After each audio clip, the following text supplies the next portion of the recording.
I welcome back everybody. Yes, it's Friday night. Sports Federation TV.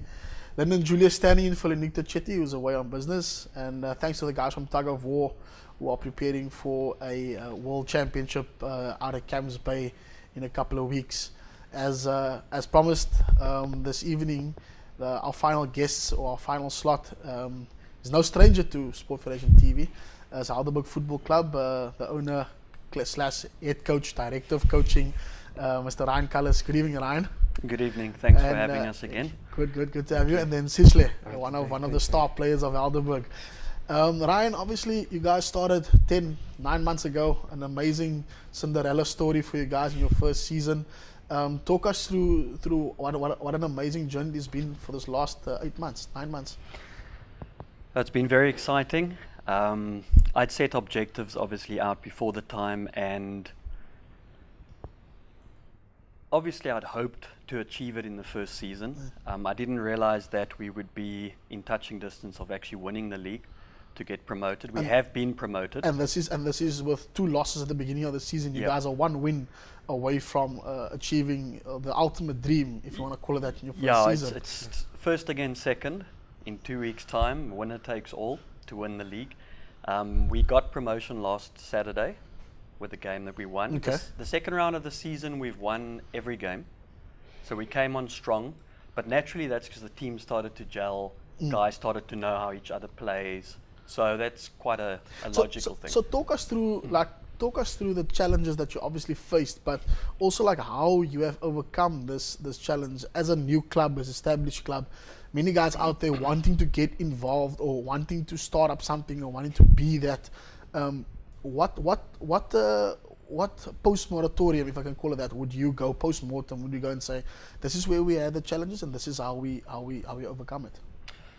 Our challenges are definitely financial, so sponsorships, which we have not managed to secure yet. You've got transport challenges where guys can't get to training. They don't have cars.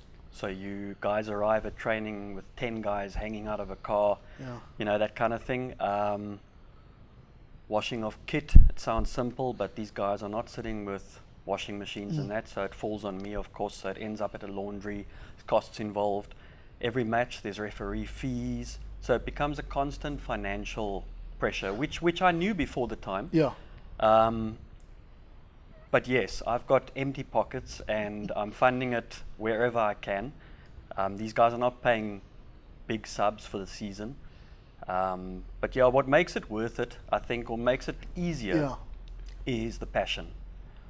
I said it the first time I came here that this I wouldn't recommend to anybody who doesn't have an absolute passion for it, because it is a constant. Yeah, because obviously at some point you go, like you say, you start dipping into your own personal funds. You start turning to some of your coaches, but also like these guys, you a brand new club. You've got no reputation to go on. This is literally, you are building a reputation for yourself. So the club and the players that are there are obviously the one, and maybe Sichle, you can come in here. Is daar enigszins sinds van 'n spelerse perspectief that you have had maybe thought, hey, hang on, I'm not cut out for this. Ek wil nie by so 'n klub weer waar wat in die begin is nie, of was there never a thought on your mind? Nee, ek het nou eintlik net so gedink van obviously ek het hou van sokker en die dinge is om coachen met hom, kon vra dat van uit 'n nuwe klub, en toe sê ek definitief ek gaan dit aan join. So jy het van die begin af het jy geweet presies what kind of challenges that you're going to be facing, and obviously you are now, end of the season, you are one of the senior players. Wat sal jy sê is vir jou die belangrikste leerpunte uit die seisoen uit? En soos ek kan sê, is om te fight vir goals en in die hardheid speel, en vir die manne vir al die manne te kan wys dat jy kan jou hardheid speel, en self om vir self bly te hou en self as coach ook. So hoe belangrik, of nie belangrik nie, maar hoe moeilik is dit om hy na die eerste 3 of 4 games om julle mekaar te motiveer? Jy weet, is die eerste keer in die klub of as die eerste klub. How important is that motivation in the beginning? Dat was eigenlijk belangrijk om te kan nou sê om elkaar te verstaan. En dat hij doen ons bij dan oefensessies. Doen ons het bij elkaar meer te verstaan en spelen bier zo. That's good. Yeah. So just to get back to you, Ryan, there's obviously there's obviously guys that come from different backgrounds, different areas in the Helderberg. What is it that you implore, or what is it that you instill in them to sort of get over and get past that? Discipline. So I what? preach that all the time. The guys have got to dress like football players, respect each other, irrespective of cultures and backgrounds. Just to bring him in, Sishle played with me at my previous club, so it's not that he was new to me, and he was player of the season there last year, so he's stars on the rise. But having said that, the guys know me. Yeah. You know, a guy like Sishle knows what I expect of him, so I never have to tell him, because he's come a little way with me. Obviously the newer guys, it took time, but I can comfortably say that the current players know exactly what's expected. Yeah. You know, another challenge along the way, we've been through 2 coaches. Wow. I brought in 2 assistant coaches, not Maroc that was here last time, but 2 other guys, and due to work commitments and family commitments, they've fallen away. So I had to step in again, even though I wasn't initially planning to do that. I'm qualified to do it, but you know, so you've got to constantly pick up those pieces, and it all begins with me. Sishle, vertel ons 'n bietjie meer oor hoe lank jy voetbal speel, waar jy begin het, jou vorige klub en dis meer. Maar ik is ik van Robertson en ik het van kleins af al, ik het street soccer begonnen spelen en ik het al van 2012 of ik 12 jaar oud was. Toen wil ik al voor een klap en aansluiten, maar Robertson zal ik nog voor hem sokken en zo. Ja, rugby wereld daar, ja. En ik heb zo bij met mijn vrienden gespeeld, maar met grote vrienden heb ik altijd van, ik wil samen met mijn ouderdom gespeeld. En ik wil lekker hard visiten en zo. Ja, ja. En zo, en toen kom ik op, toen ACV Breitlight, zo ik heb daar gebleven van 2012 tot 2018. Okay. En de ouderdom van 16, toen ik bij Barat ook gebleven, heb ik aangesloten op de BS Club, coach Ryan. En ik heb daar zo begonnen soccer spelen. En je bly nou in Somerset West nou. Jy is nou 'n boerling in Somerset West nou. Jy gaan nie ga jy keer nog jou mense na Robertson? Ja, definitief zelf met pa. Ik ben niet een paar oor het meer maar. Okay. So sal jy sê dat jy op een dag that you will start a club in Robertson om meer Sisles daar te kry en dalk vir Helderberg FC in te stoot? Dat is ook al die plan, want die miskien nog. So kan sien coach Ryan het vir jou goed geïnvloed hierso om uit te reik na Robertson, want ek is seker daar's nog meer soos jy gesê het, jy het street soccer gespeel, so daar's baie meer talente veral in die Oeverberg en in die Sentraal Karoo en in die Eden en in die Weskus area van ons distrikte. Daar's voetbal is baie groot. Ek dink nie mense besef hoe groot voetbal in die Wes-Kaap wel en almal dink net dis die PSL, maar voetbal is eintlik een van die grootste indien nie the biggest sport in the country. Right, what would you say is your goals going into 2019? Obviously now, tongue in cheek, as an owner, you've achieved your goal, the first one. The second one will obviously be getting the silverware. That will be the cherry or the icing on the cake. What would be the goal now for 2019? Building the squad. I've already identified areas. Obviously, that's my job, and I need to now attract more players to the squad. And sponsors. How would you say do you go about as a new club recruiting players? Obviously it's the social media, there's the word of mouth. Is there something specific that you do or that you feel in your philosophy in the recruiting is that you apply that's different at Helderberg Football Club?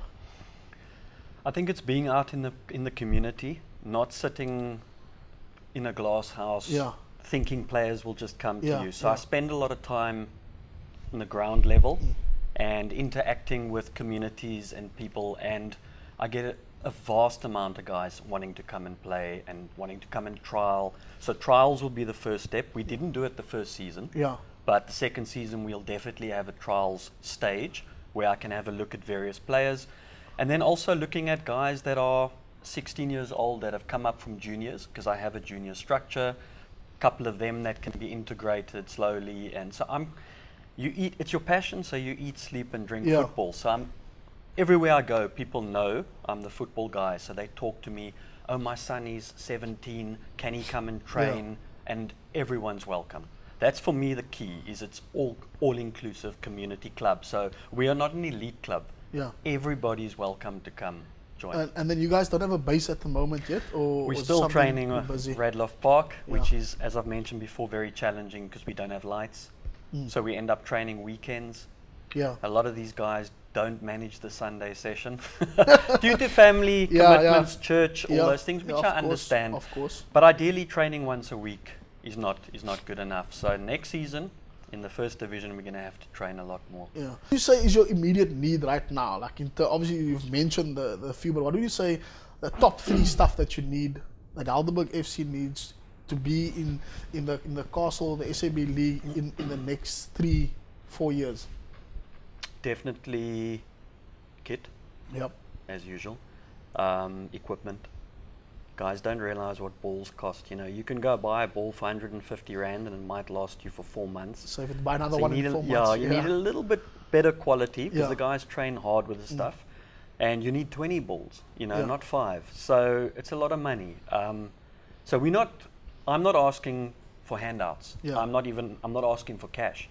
I'm asking for resources. Resources. You know, and you can come as a sponsor and proudly stand there, watch them play in your kit, using the equipment with your logo. And everything. With the social media where I'm pretty active. It's a lot of exposure as well for companies. And obviously Sport Federation TV also, TV and obviously the local newspaper and everything that supports you. Cecily, wat sal jy sê, your last thoughts, wat sal jy sê vir jou is belangrik soos jy voorberei vir die finale wedstryd op die 15de September? Om hard te oefen, as je eerste. Om hard te oefen is om te focus, om te winnen. Natuurlijk, jy wil natuurlijk die winning goals scoren. Hij zal voor jou die ultimate natuurlijk wees, ja. Het zal echt wees nog. Vanaf je right back af, scoor je die goal, ja. Can happen. Ryan, any last thoughts? No, I just wanted to say thank you. Yeah. This is the 3rd time I've been on, as you know, and I appreciate it because I'm sure for all amateur clubs across all sporting codes, it's very challenging to get your name out there and get this kind of exposure. So yes, that would be me. All of the best for the 15th of September against the team currently number 1. Hopefully we'll get that silverware to be lifted, Cecily. Yes. Alle voorspoed vorentoe. Ek hoop jou voete gaan nog baie goals score vir Helderberg FC voordat jy opgeraap word deur for bigger things. Yes. And all of the best going forward, and I really hope that Helderberg, we enjoy seeing the progress of a new club and doing so good. So well done to you, Ryan, and thanks for never giving up. We never give up. Just keep on going and keep on going. We can see your passion, and we need this in sport, especially amateur sport. Thank you. Yeah, thanks to Coach Ryan and to Cecily from Helderberg Football Club, and all of the best for them. This is a brand new club, 11 months in existence, and they are very close. They are 1 win away from a near perfect season. Yes, that's a wrap from the Sport Federation TV. I'm Brendan Julius standing in for Nikita Chetty. She'll hopefully be back next week or the week after, and then we will keep you up to date of everything in the world of sport. Have a lekker evening and enjoy your weekend. And if you aren't part of a sports club, join a club near your home. If you don't know what clubs are in your area, check us on Facebook, www.facebook.com/Sports Federation TV. Get in touch with us, and we will put you in touch with a club in and around your area. Have a lovely evening and enjoy your weekend. Bye bye.